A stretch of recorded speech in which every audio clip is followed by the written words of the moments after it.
सर्वात मोठी बातमी. वाडा तालुक्यातील हरोसाळा येथे अंमली पदार्थाची वाहतूक करणाऱ्या 2 इसमांना वाडा पोलिसांकडून अटक.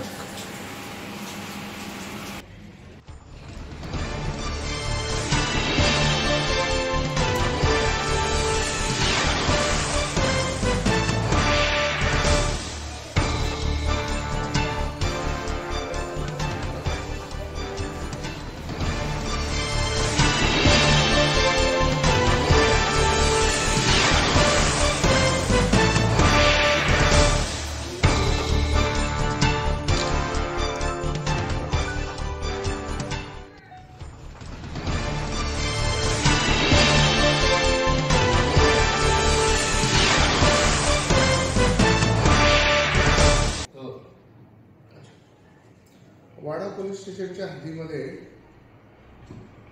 गांजा येणार असल्याबाबतची माहिती गोपनीय बातमीदाराकडून आमच्या तपास पथकाच्या अधिकाऱ्यांना PSI मालकर यांना मिळाली होती आणि त्या अनुषंगाने पंच घेऊन पूर्वतयारी करून सापळा रचण्यात आला होता.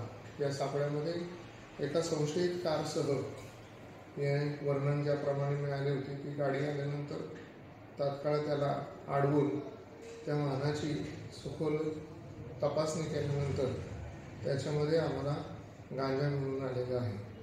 त्या इसमाला आम्ही अटक केलेली आहे आणि त्याच्याकडचा गांजा हस्तगत केलेला आहे. आता तो गांजा त्यांनी कोणत्या ठिकाणाहून आणला होता, कुठं देणार होता, त्याला सप्लायर कोण आहे, तो स्वतः काय करतो याच्याबाबत तपास चालू आहे. सध्या पोलीस स्टेशनमध्ये आरोपी आहे, त्याचा तपास आमचं तपास पथक करत आहे.